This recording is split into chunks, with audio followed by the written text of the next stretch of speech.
If you're like me, you probably get sick of being talked down to by, well, let's call them big time commentators. They're only a legend in their own brew time, of course. But Dale Vince, is he? That multimillionaire that's made his millions out of subsidies. He has a green energy company, and as you know, green energy relies on government subsidies. And the subsidies come from one place, which is the taxpayers. No need to thank us, Dale, for becoming a multimillionaire with what you're doing, because the taxpayers are right behind you. We didn't get a choice in it, mind you, but we are there. He was stood there the other day in a puffer jacket, telling you about the benefits of eating a veggie burger over meat, because you know how terrible meat is for your carbon footprint that we haven't been given yet. It'll come. And he stood there in his puffer jacket, which comes from a derivative of the oil industry, and he comes there with his veggie burger, in a plastic tray, another derivative of the oil industry.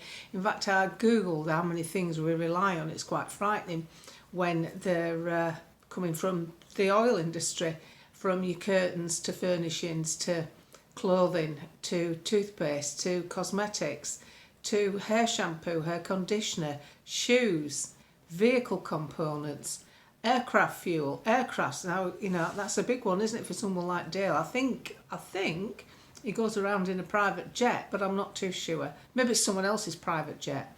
But there doesn't seem to be any cutback with them, because they've been exempted by the EU from fuel tax, which is good to know, isn't it? So while you're getting admonished for flying to Benidorm for a fortnight's holiday, they can actually get out of paying tax on their fuel. It's an EU directive. It's really quite bonkers when you think about it. And there's always some confusion as to why China is still allowed to use and increase their use of coal-fired power stations.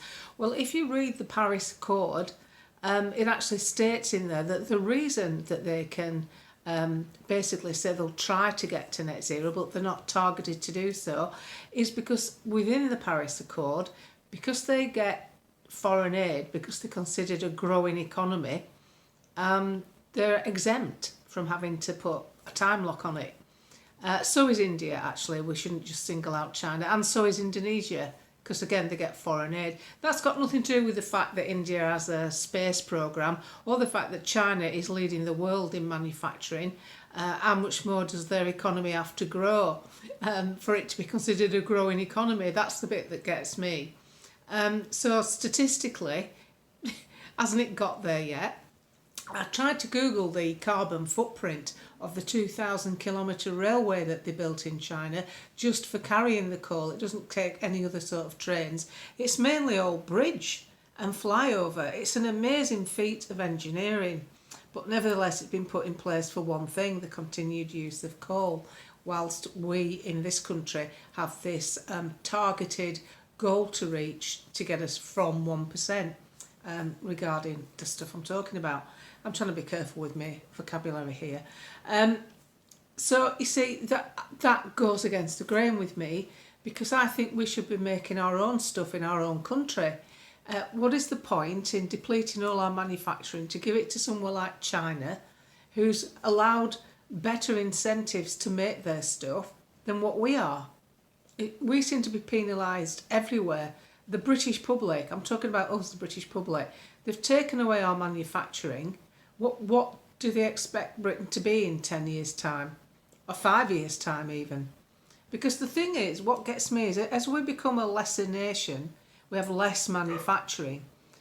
We have less investment in the country, because, believe me, with the way this government's talking and the way it's structured the new tax system for employers, there's not going to be many people who want to invest in this country.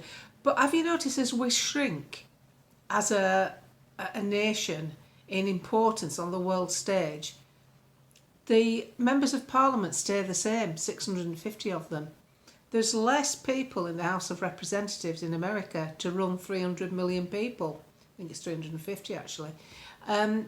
We've only got 67 million people, and we've got 650 MPs.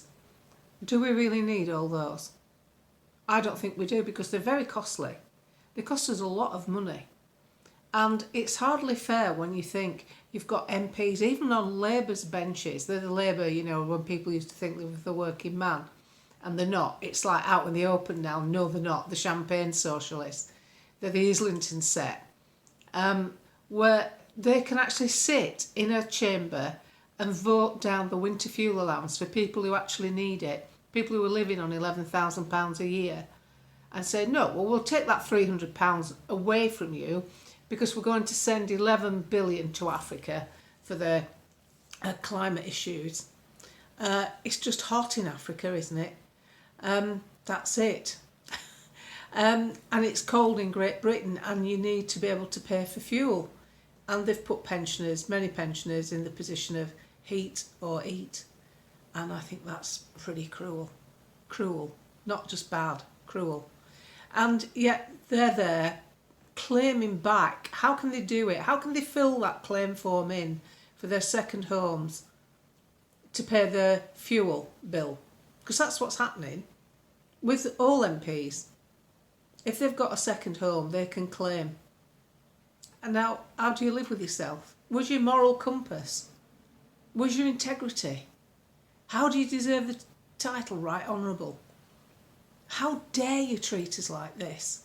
How dare you be so duplicitous as to have multi-millionaires who have only been derived from subsidies from the taxpayer because they've been able to grow a business that we didn't get a say in whether we wanted or not. And these energy companies are making money hand over fist. The water companies are making money hand over fist whilst they're polluting the seas and lakes. And bonuses in their millions for CEOs. Charities are no better. It makes me wonder with some charities, homeless charities, are you really going to solve the homeless problem? Because suddenly if you solve that, we don't need you anymore. Who pays the fat cats then? How come the money that they get from the poor when they're raising funds can then be invested in property portfolios?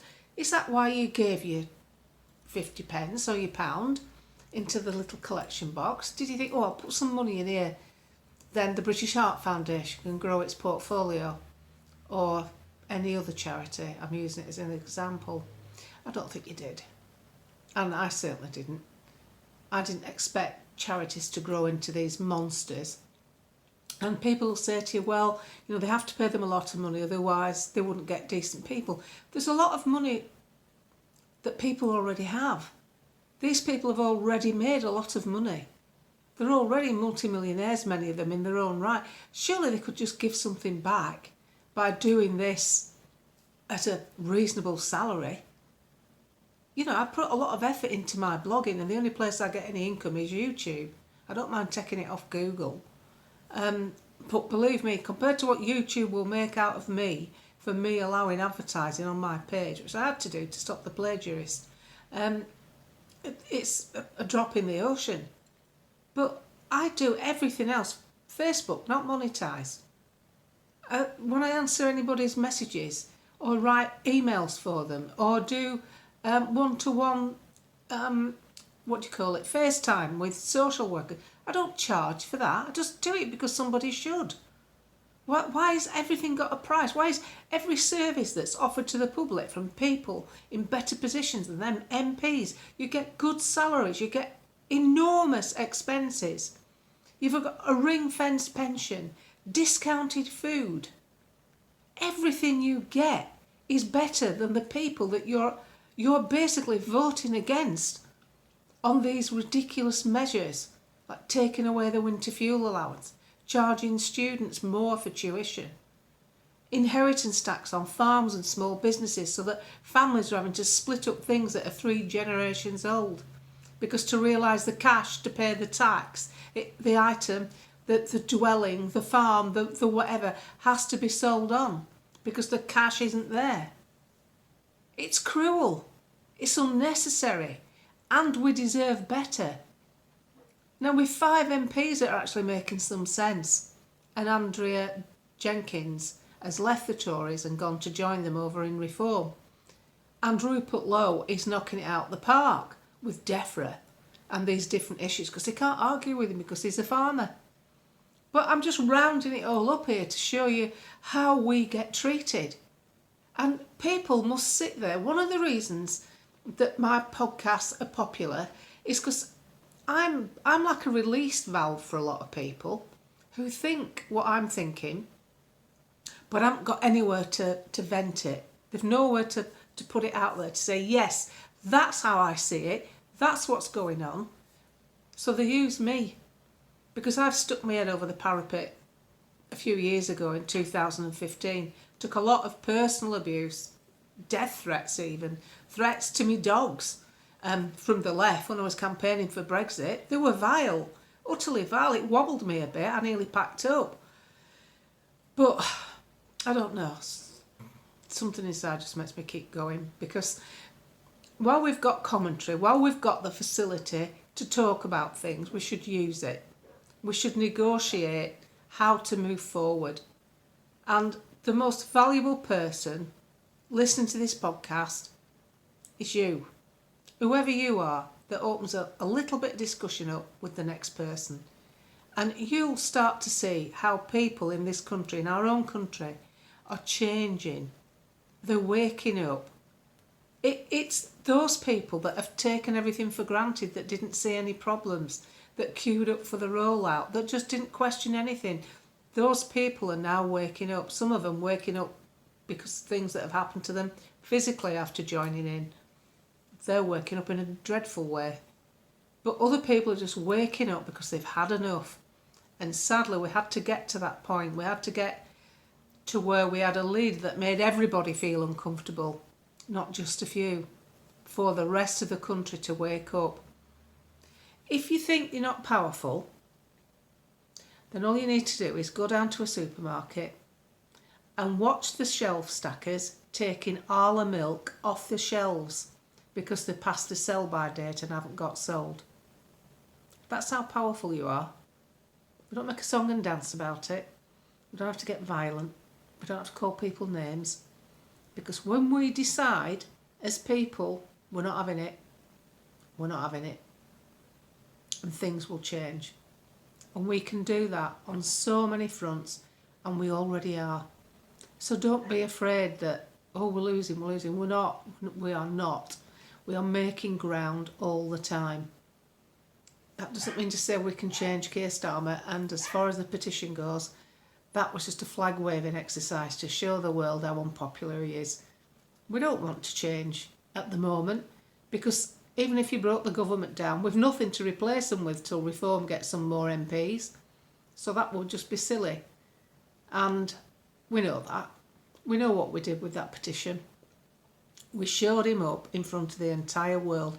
Foreign publications were talking about it. That's how dire it is. That's how embarrassing it is. He's thick-skinned. It's like a rhino. It'll roll off his back. I mean, anybody that can switch the Christmas lights on and do the countdown and nobody join in with him. 5, 4, 3. Did you see that? Nobody joined in with him with the countdown. I mean, I googled some previous ones, you know, with Boris and different people, and there was a bit, no matter what your politics, there was a bit more of a va-va-voom about it. Not with him. Not with him. I'm sorry, stuffed shirt. No, we see you. We know what you like. You'll replace him with another stooge. We still know what you like. And we're pushing back all the time. I see it all the time. So never think that you're stuck with this forever. Nothing's forever. And at the end of the day, communism gets rejected in communist countries. So believe me, it's going to get rejected in this country.